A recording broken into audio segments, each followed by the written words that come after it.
In this lesson, I want to look at how we can define a business rule in Sage CRM using a field-level validate script that is executed on the server. You can see here that I've logged on into Sage CRM, and if I switch to look at a company, and you can see that I'm looking at the summary screen for Eurolandia, and I can show you some restrictive rules that have been implemented within a codeless way. So let's click on to the case list, and then I can select one of the cases belonging to Eurolandia. And if I switch this into edit mode, we can highlight a couple of fields. And if you notice that there's no asterisk next to these fields, which indicates that neither of these fields are mandatory. But if I put a value into the SLA field and then attempt to save, you can see that the system has blocked the commitment of the data into the database. So there's a restrictive rule that's blocking the save of this record. So let's look at the admin screens to see what's been defined here.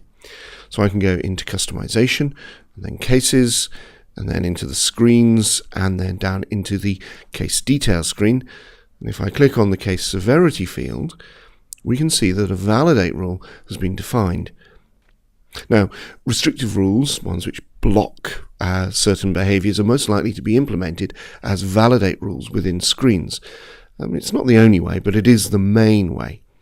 Let's have a look at the screen rule that we can see here in a little bit more detail.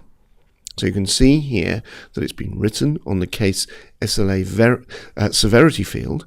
It's making use of something called the values pseudo collection. It's actually a method that is pulling back information from the submitted data. So this is all about capturing data passed in to the system through submitted values.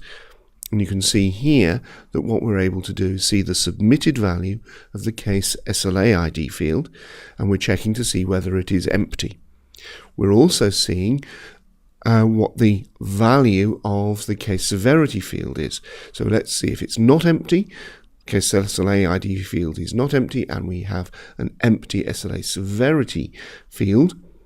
Is empty, is null, then we're throwing a system variable, we're setting the system variable valid equal to be false, and that throws the error and that blocks the commitment into the database.